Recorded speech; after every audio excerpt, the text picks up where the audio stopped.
نحمدہ ونصلی ونسلم علی رسولہ الکریم اما بعد فاعوذ باللہ من الشیطان الرجیم بسم اللہ الرحمن الرحیم ولا تباشروہن وانتم عاکفون فی المساجد، اور عورتوں سے اس وقت مباشرت نہ کرو جس تم اعتکاف میں ہو۔ الحمدللہ اللہ تعالیٰ کے فضل و کرم اور اس کے احسان سے رات کو کل عصر کی نماز کے بعد اللہ تعالیٰ کے مہمان اعتکاف کی سنت ادا کر رہے ہیں۔ اعتکاف کا لغوی مطلب ہے جی کسی چیز کو اپنے اوپر لازم کرنے اور اپنی جان کو اس میں پابند کرنے کو اعتکاف کہتے ہیں۔ اور اعتکاف کی شریعت کی اصطلاح میں اللہ تعالیٰ کی عبادت کے لیے مسجد اپنے اوپر لازم کرنے کو اعتکاف کہتے ہیں۔ اعتکاف کی مشروعیت، اعتکاف فضیلت کے کاموں اور بڑی عبادات میں سے ایک عبادت ہے۔ ام المومنین امی عائشہ صدیقہ طیبہ طاہرہ رضی اللہ تعالی عنہا فرماتی ہیں کہ رسول اللہ صلی اللہ علیہ وسلم اس فانی دنیا سے پردہ فرمانے تک رمضان کے آخری عشرے میں اعتکاف کیا کرتے تھے، اور ان کے بعد ان کی ازواج مطہرات اعتکاف کیا کرتی تھیں۔ اس حدیث کو امام بخاری نے نقل کیا۔ اور اعتکاف ہم سے پہلی امتوں کے لیے جائز قرار دیا گیا۔ اللہ تعالیٰ نے سورہ بقرہ میں ارشاد فرمایا، اور ہم نے ابراہیم اور اسماعیل علیہ السلام سے وعدہ لیا کہ تم میرے گھر کو طواف کرنے والوں، اعتکاف کرنے والوں اور رکوع سجدہ کرنے والوں کے لیے پاک صاف رکھو۔ اعتکاف کا حکم کیا ہے جی؟ اعتکاف ہر وقت سنت ہے، اور سب سے بہترین رمضان کا آخری عشرہ اعتکاف کرنا یہ رسول اکرم صلی اللہ علیہ وسلم کی سنت مبارکہ ہے، اور آقا جی ہمیشہ آخری عشرے میں اعتکاف فرمایا کرتے تھے۔ اعتکاف کی شرطیں کیا ہے؟ پہلا ہے جی اعتکاف کی نیت کرنا۔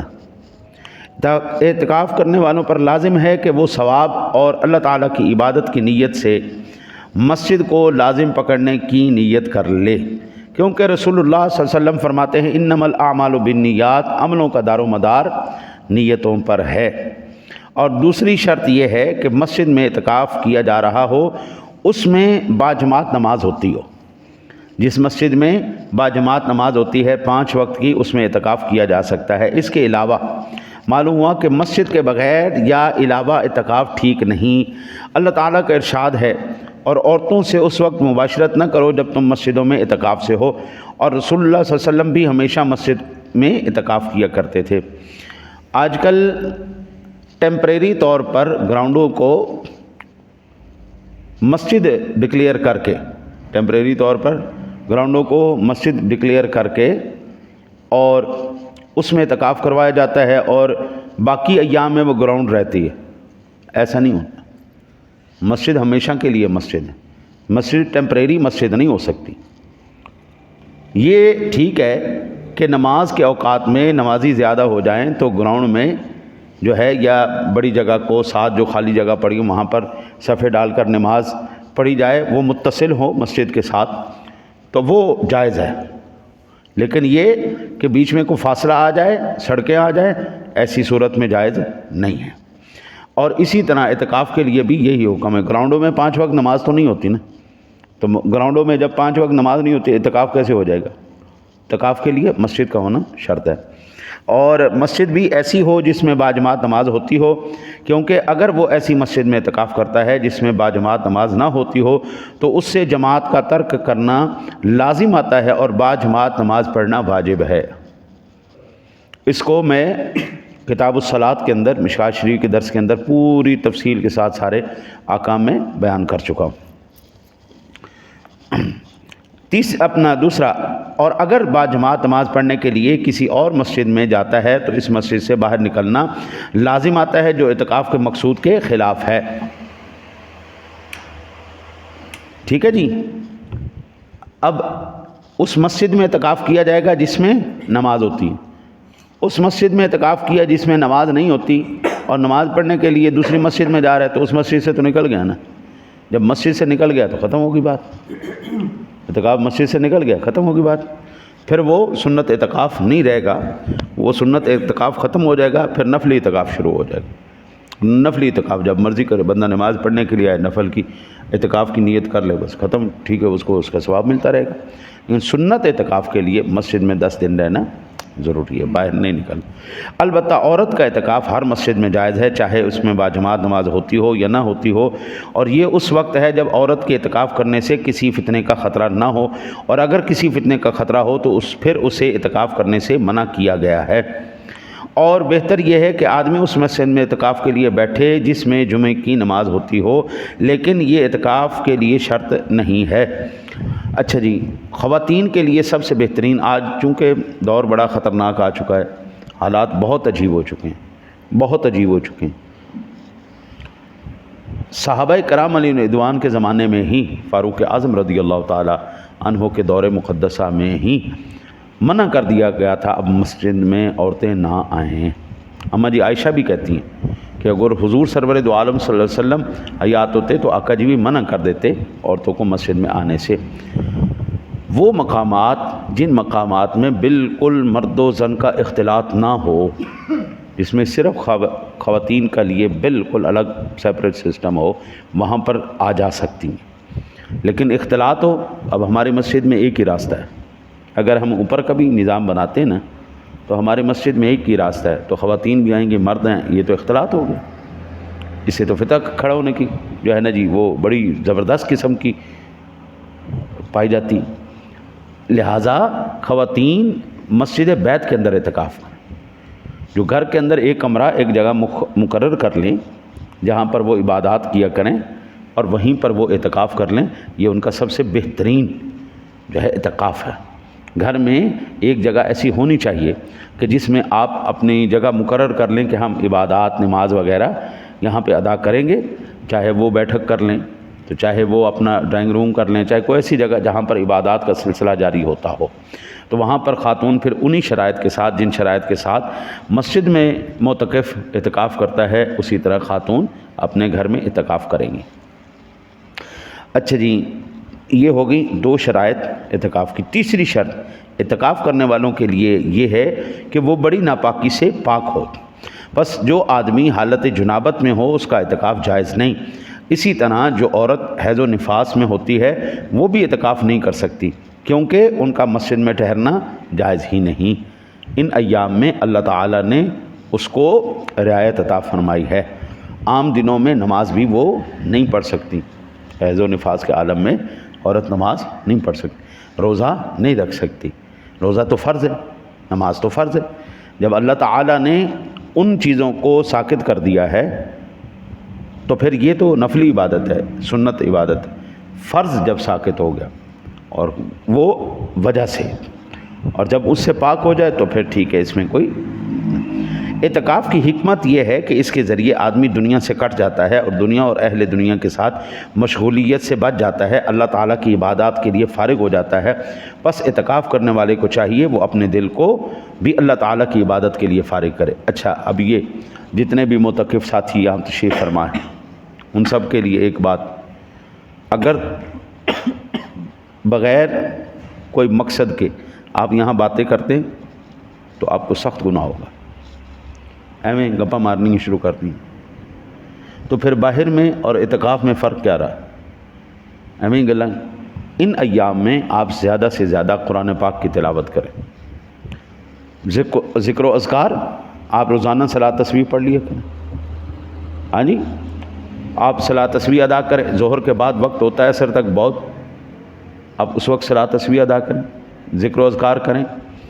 آپ بالخصوص قرآن پاک اس کو لازمی یاد کریں، اور اگر یہی آپ باتیں کرتے رہیں گے، دنیا داری دوستی یاری یہی نبھاتے رہیں گے یہاں پر، تو پھر بابو اس کا مقصد فوت ہو جائے گا، اعتکاف کا مقصد فوت ہو گیا، پھر اعتکاف کی کوئی ضرورت نہیں۔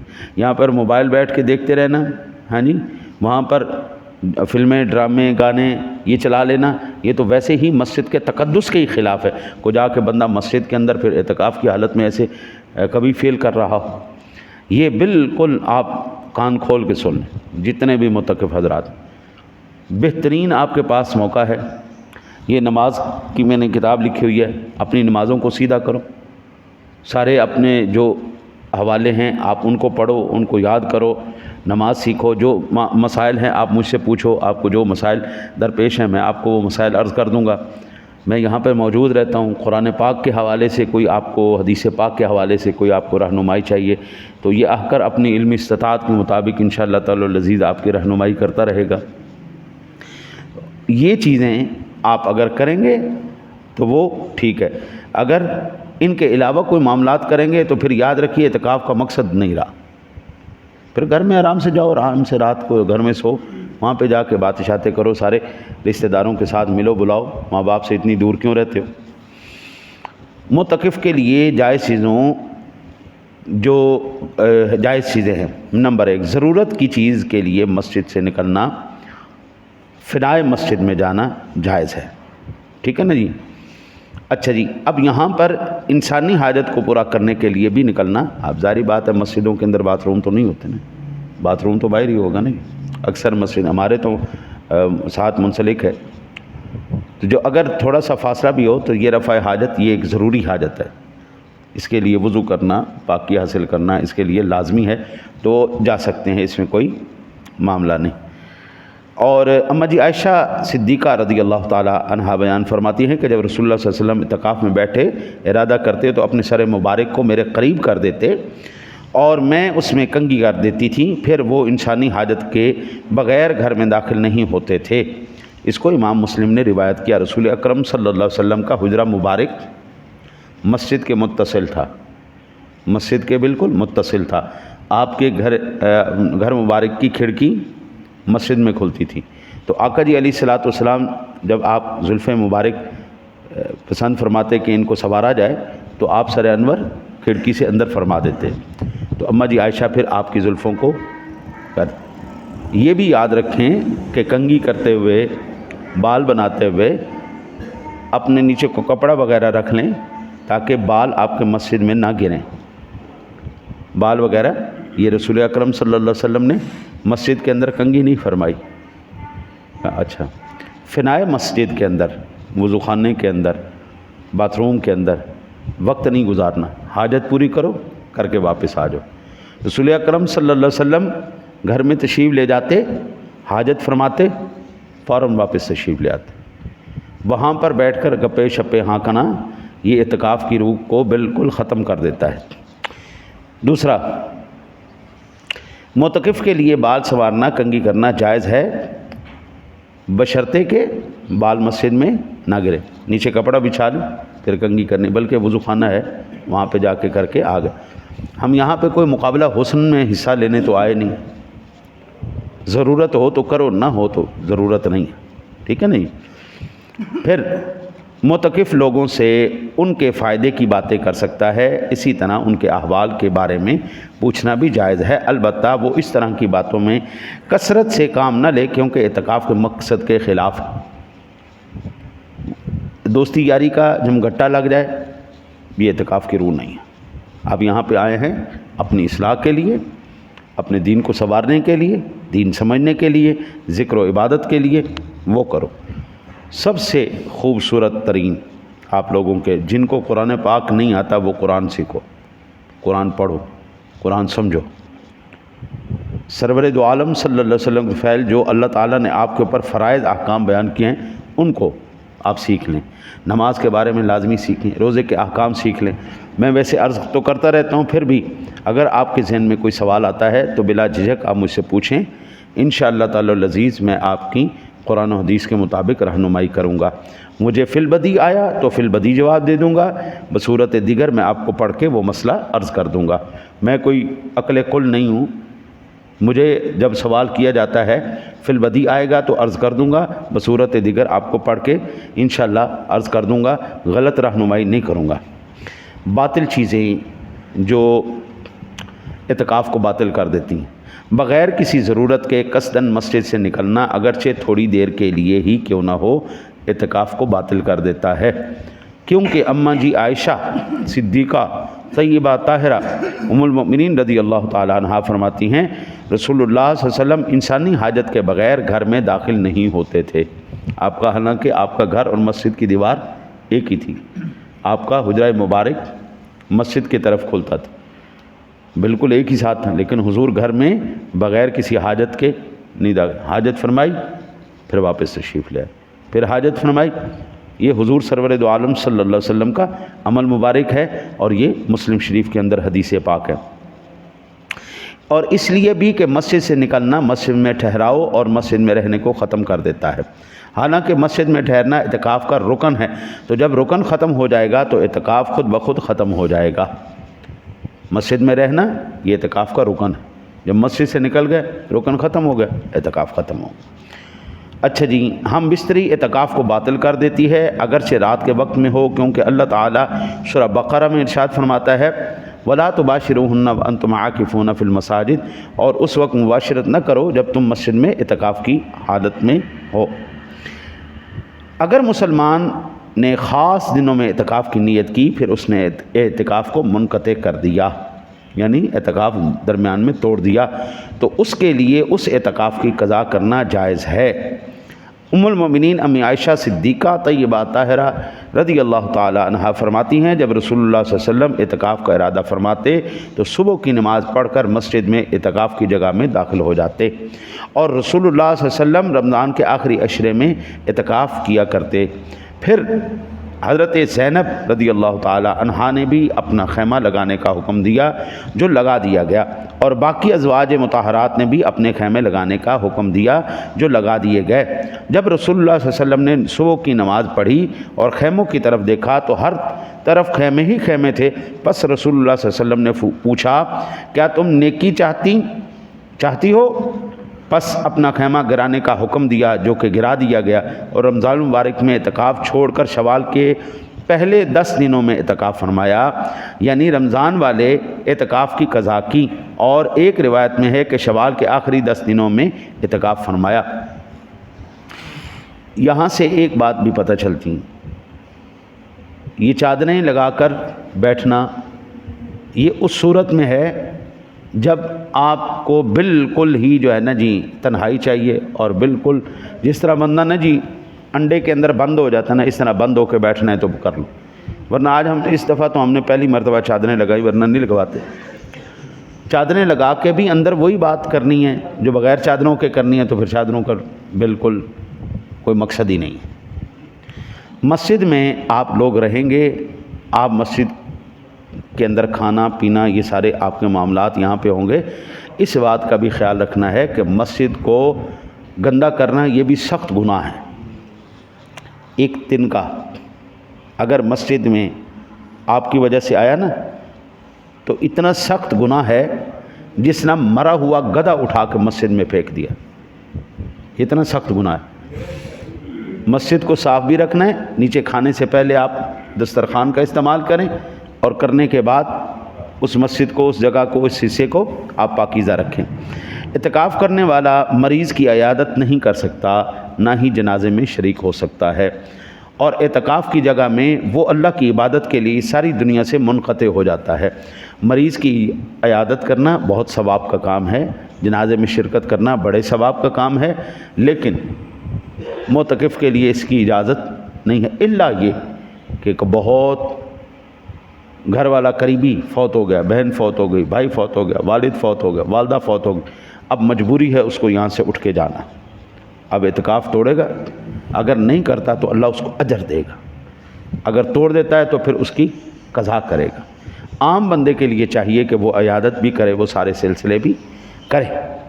اعتکاف ان عبادات میں سے ہے جو پہلے انبیاء کرام علیہ السلام کے زمانے سے چلی آ رہی ہیں، اور اللہ تعالیٰ نے قرآن مجید میں بھی ان کا ذکر فرمایا ہے کہ اللہ سبحانہ و تعالیٰ نے اپنے خلیل حضرت ابراہیم علیہ السلام، اسماعیل علیہ السلام کو بیت اللہ کی تعمیر کے بعد طواف کرنے والوں، اعتکاف کرنے والوں اور نماز ادا کرنے والوں کے لیے اسے بیت اللہ یعنی بیت اللہ شریف کو پاک صاف رکھنے کا حکم دیا۔ یہاں سے بات پتہ چلتی ہے قرآن پاک سے کہ اعتکاف کرنا اور رمضان مبارک میں روزے رکھنا یہ صرف ہمارے اوپر لازم نہیں ہوا، یہ پہلے انبیاء کرام علیہ السلام کے اندر بھی اسی طرح چلا آ رہا ہے، اعتکاف کرنا، رمضان مبارک کے روزے رکھنا۔ میں رات کو بھی میں نے یہ عرض کیا تھا، بڑے خوش نصیب ہیں وہ لوگ جنہوں نے رات کو نماز عشاء با جماعت پڑھی، پھر اس کے بعد تراویح ادا کی، پھر اس کے بعد ذکر و اذکار کر کے گھر میں جا کے سو گئے، اور اب انشاءاللہ تعالی العزیز سحری کر کے وہ مسجد میں آ کے باجماعت نماز پڑھیں گے، اس لیے کہ رات کو پہلی طاق رات، رات کو پہلی طاق رات تھی، اور اگر یہ رات شب قدر کی رات تھی تو آپ لوگوں نے مکمل شب قدر کی رات کو پا لیا۔ ہاں جی، اب بھی رمضان مبارک کے اندر سحری کر کے لوگ سو جاتے ہیں، نماز عشاء پڑھ لیتے ہیں، تراویح پڑھ لیتے ہیں، لیکن فجر میں سو جاتے ہیں، وہ محروم ہو گئے، وہ محروم ہو گئے۔ ہم جو لوگ یہاں پہ آئے باجماعت نماز ادا کی، الحمدللہ ان کو مبارک ہو۔ اللہ سے دعا ہے اللہ آپ کو مجھے عمل کی توفیق عطا فرمائے۔